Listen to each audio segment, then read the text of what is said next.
Michèle Rivasi, bonjour. Vous êtes députée européenne depuis 2009 pour le groupe des Verts au Parlement européen. En tant qu'eurodéputée, vous avez eu accès au contrat de la Commission européenne avec les laboratoires pharmaceutiques. Comment vous avez appris que vous pouviez voir ces contrats?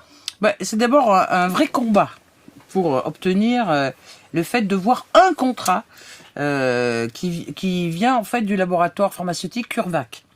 Pour tout vous dire, en septembre, on a voté d'urgence une rallonge sur le budget européen de 2,1 milliards d'euros pour les laboratoires pharmaceutiques, pour booster les laboratoires pharmaceutiques, pour qu'ils fabriquent ces vaccins. Bon.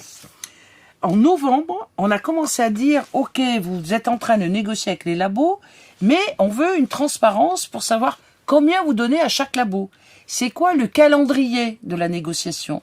Et est-ce qu'on pourrait avoir accès aussi à tous les lieux de future production des vaccins ? Parce que d'abord, il faut produire le vaccin, mais après, il faut fabriquer le vaccin. Eh bien, là-dessus, chaque fois, on nous disait, notamment c'était la commission, « Ah, mais on peut pas vous les donner tant qu'on est en négociation. Parce que quand on est en négociation, on peut pas donner tous les chiffres. » Bon, alors on a attendu, et puis après, on voit qu'on négocie avec 5 labos, puis 6 labos, puis 7 labos. Alors on leur a dit, mais ça y est, les négociations sont faites. Ah oui, mais on est en train de négocier avec un 8e labo. Et tant que... J'ai dit, mais demain, ça sera un 9e. Donc à partir du moment où les négos sont finis, où les contrats ont été signés, on veut avoir accès à ça. Et on a insisté. Et alors, moi, d'autant plus que je suis à la commission contrôle budgétaire. Donc mon rôle, c'est de contrôler, vous voyez, l'exécutif, donc la commission, en fonction de qu'est-ce qu'ils ont fait du budget européen qu'on a voté. Et là-dessus, j'avais toujours une non-réponse. Et donc, on a mis une pression très importante au niveau de la Commission européenne, et notamment la commissaire sur la santé. Et puis, la semaine dernière, on nous dit, parce que vous voyez, quand il y a une pression forte des députés européens, on nous dit, ah, mais vous pouvez venir, CureVac, ce labo, où il n'y a toujours pas l'autorisation du vaccin d'ailleurs, puisqu'ils sont encore en phase 3, est d'accord pour jouer la transparence et vous fournir ce contrat, mais vous venez dans une pièce close, sans portable, pas de photocopie possible, et surtout sans être accompagné d'un juriste. Parce que moi, j'aurais aimé être accompagné d'un juriste. Ce sont quand même des contrats de négociation, vous voyez. Bon. J'arrive dans cette salle, donc on vous enlève tous les portables, enfin bon. On vous donne un papier quand même et un crayon, et je regarde ce document de 67 pages.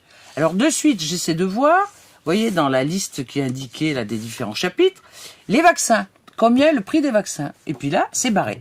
Il n'y a pas, vous voyez, c'est tout noir. Après, je regarde, mais combien l'Europe a donné en préachat? Vous voyez, parce qu'on appelle ça des préachats, avant que le vaccin soit autorisé. Tout ça, c'est en noir. Après, je regarde, mais qui va produire ce vaccin? Parce que CureVac, si vous voulez, c'est une petite entreprise. Vous voyez, c'est pas comme Pfizer ou comme Sanofi ou comme... Bon, eh bien, là-dessus, rien n'est dit. Et puis, je me dis, si moi, je me fais vacciner, et comme on est en pleine stratégie vaccinale sur les 27 États, qui est responsable des effets secondaires? Vous voyez, je prends une paralysie faciale. Je me retourne contre qui? Contre les États? Ou contre les laboratoires? Ou contre la Commission? Eh bien, les 6 pages sur les 6 pages, il y a 2 pages là-dessus, eh bien, elles ont disparu. Elles n'y sont pas. Elles sont, vous voyez, biffées. Et donc là, je suis intervenue ce matin dans l'hémicycle pour leur dire, mais enfin, vous êtes en train d'insulter le pouvoir des députés européens. Parce qu'on ne peut pas vous contrôler. Et en plus, vous parlez de transparence, mais il n'y a pas de transparence puisqu'il n'y a aucun chiffre. Donc ça veut dire que vous avez donné de l'argent public et on donne des milliards au laboratoire. On ne sait pas le détail des choses. On ne sait pas qui est responsable. On ne sait pas qui va indemniser, par exemple, des personnes qui vont avoir un effet secondaire. Et regardez les dernières infos qu'on a sur la Norvège, vous voyez, qui a participé aux achats groupés.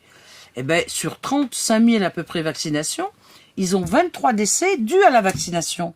Donc on est en train, si vous voulez, par cette vaccination, parce que les gens ont peur, parce qu'il y a une urgence, vu quand même le nombre de morts que représente le Covid, eh bien, d'être en phase 4 avec des gens qui sont des cobayes. Et on a utilisé les premiers cobayes, ce sont les personnes âgées. Et vous voyez que l'info, en fait, elle est venue de la Norvège et de l'autorité sanitaire norvégienne. Donc, c'est pas, vous voyez, des infos, des fake news.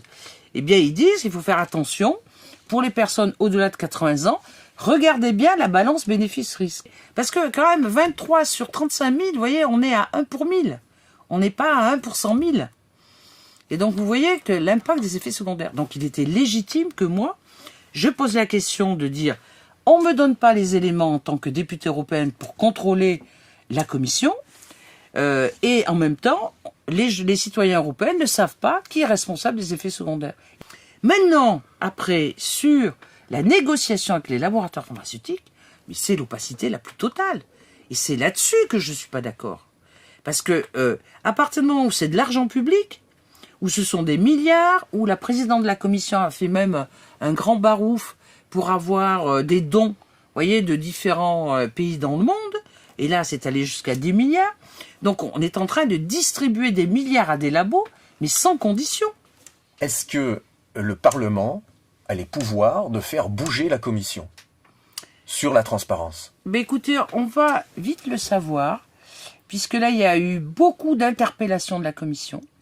Moi, j'ai porté plainte via la Commission contrôle budgétaire, et j'ai demandé à la Commission budget du Parlement européen, là, moi, je suis parlementaire, à la Commission européenne, pour non-divulgation des données.